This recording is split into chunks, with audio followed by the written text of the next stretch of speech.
Kemudian kita akan masuk pada bagaimana koefisien validitas isi itu dicari, atau bagaimana kita bisa mendapatkan koefisien validitas isi. Kita punya dua metode, yaitu Eigenvalue dan CVR.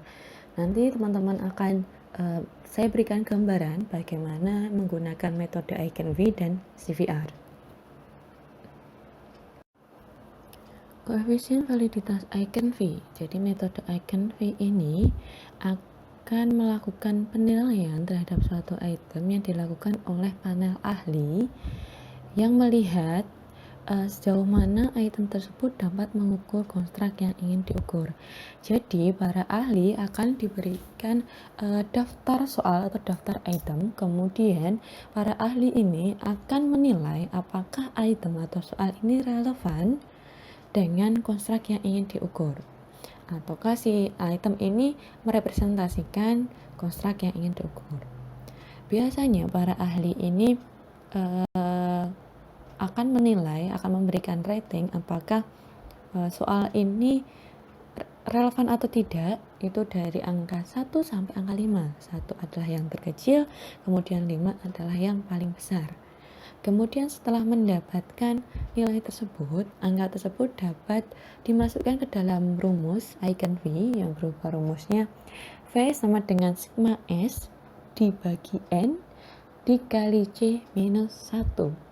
V adalah koefisien Eigenvalue, S yaitu selisih dari R minus LO. R adalah angka yang diberikan oleh seorang penilai atau seorang ahli.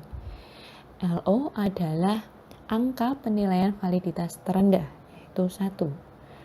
Kemudian N adalah banyaknya ahli yang melakukan penilaian. C adalah angka penilaian validitas tertinggi. Jadi ketika teman-teman akan mencari koefisien validitas Eigenvalue, maka yang pertama-tama harus teman-teman lakukan adalah mencari S dulu. Mencari selisih antara angka yang diberikan oleh para ahli dikurangi dengan 1, yaitu angka terendah dari range penilaian. Barulah teman-teman bisa mencari koefisien Eigenvalue.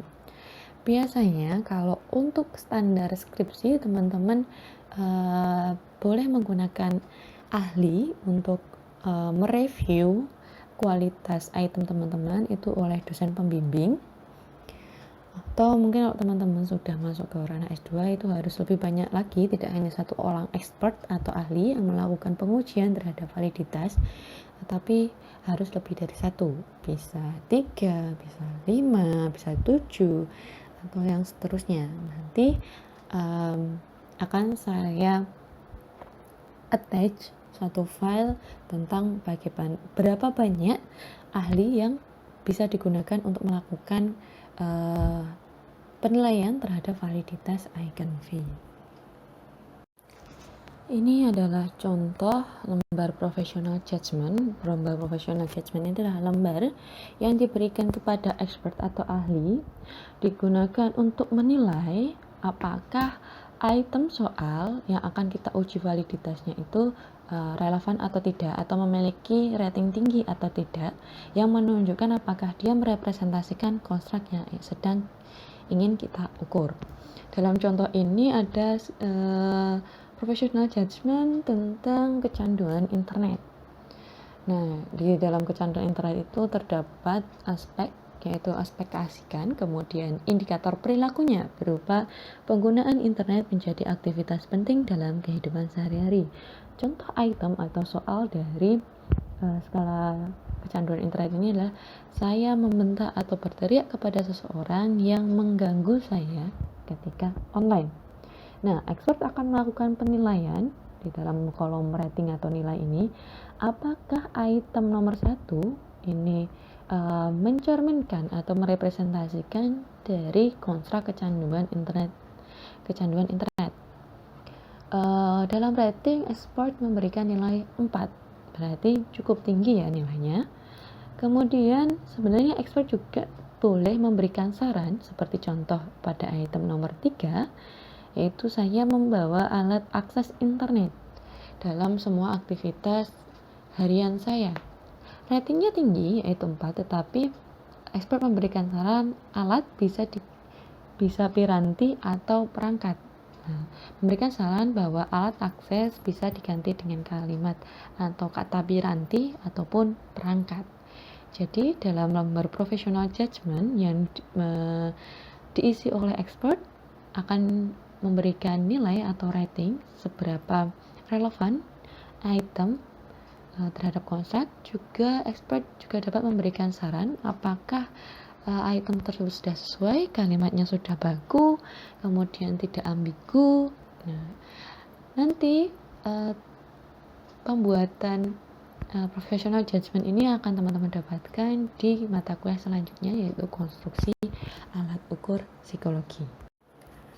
Selanjutnya adalah contoh cara mencari koefisien validitas Eigenvalue, yaitu apabila kita memiliki 3 orang profesional, kemudian kita memberikan rating terendah itu 1, kemudian tertinggi 5. Jadi cara mencarinya adalah N sama dengan 3, karena ada 3 orang profesional yang akan menilai. LO sama dengan 1, karena adalah rating terendah. C adalah 5. Misal, profesional A memberikan rating 4, maka nilai S untuk A sama dengan 4 dikurangi 1 sama dengan 3, seperti dalam rumus S sama dengan R dikurangi LO. Kemudian B atau ahli B memberikan nilai rating 5, maka S untuk B sama dengan 5 dikurangi 1 adalah 4. Kemudian untuk ahli C memberikan nilai 4, maka S-nya adalah 4 dikurangi 1 sama dengan 3. Setelah kita mendapatkan hasil S untuk seluruh ahli, maka kita akan menjumlahkan, yaitu sigma S itu sama dengan S ahli A ditambah S ahli B ditambah S ahli C, maka menjadi 3 plus 4 plus 3 sama dengan 10. Setelah kita ketahui itu, kemudian kita masukkan ke dalam rumus V sama dengan sigma S dibagi N dikali C minus 1. Sehingga angkanya adalah V sama dengan 10 dibagi 3. 3 adalah jumlah expert yang melakukan penilaian. Kemudian 5 dikurangi 1. 5 adalah nilai tertinggi dari rating yang ada, yaitu 5 minus 1. Maka hasilnya menjadi 0,833. Penilaian koefisien validitas Eigenvalue ini akan dilakukan pada setiap item. Jadi di setiap soal harus memiliki nilai validitasnya masing-masing. Tidak bisa berupa penjumlahan keseluruhan soal, tetapi setiap soal harus diukur validitasnya satu per satu. Contohnya pada slide ini terdapat 5 item soal dan terdapat 7 orang penilai atau 7 orang expert yang melakukan penilaian terhadap 5 soal atau 5 item tes. Nah, setiap penilai atau setiap expert akan menilai satu persatu itemnya. Kemudian coba kita cari masing-masing item. Jadi untuk item pertama itu terdapat 7 orang yang melakukan peratingan.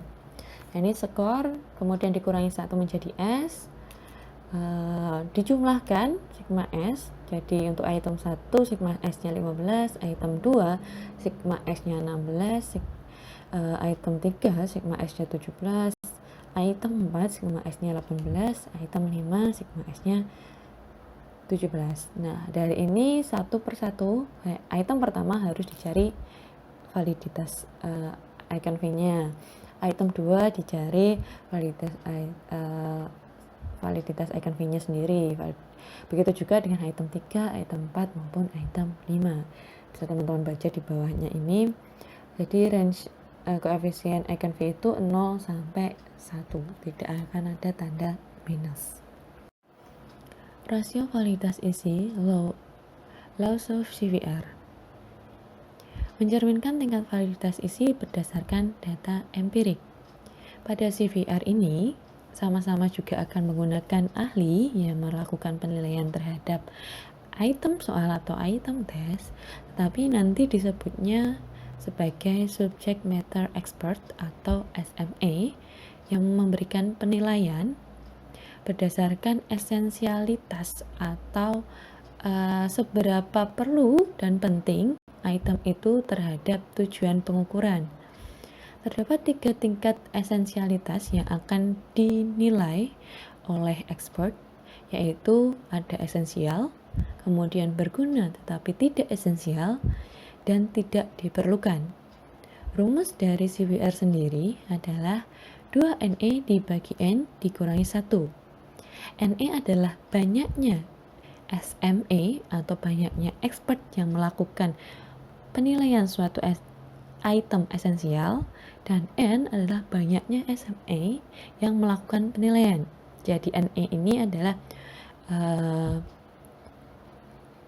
umpamanya kita memiliki 10 orang expert yang menilai satu soal. 10 orang expert ini menilai item nomor 1. Kemudian 6 dari 10 expert itu menilai esensial atau memberikan nilai bahwa item tersebut esensial, maka NE ini sama dengan 6. Sedangkan N itu adalah banyaknya expert yang melakukan penilaian, berarti 10. Jadi nanti CVR ini akan lebih simple sebenarnya daripada icon V, tetapi tetap penilaiannya menggunakan penilaian expert, jadi tetap menggunakan adanya orang yang lebih ahli untuk menilai atau menguji validitas soal atau validitas tes yang akan kita ukur. Angka CVR bergerak antara minus 1 sampai positif 1, berbeda dengan icon V yang hanya akan memberikan nilai positif 0 sampai 1. Bila CVR itu lebih dari 0,00, maka artinya 50% lebih dari expert atau SMA atau para ahli dalam panel menyatakan bahwa item tersebut esensial. Item yang memiliki CVR negatif harus dieliminasi atau dihilangkan, sedangkan item dengan CVR positif diartikan memiliki validitas isi sesuai taraf tertentu. Jadi nanti penilaiannya sama dengan icon V, bahwa setiap item harus memiliki nilai validitasnya masing-masing. Tetapi bedanya nanti CVR itu akan bergerak dari minus 1 sampai positif 1, sedangkan icon V itu hanya bergerak dari 0 sampai positif 1.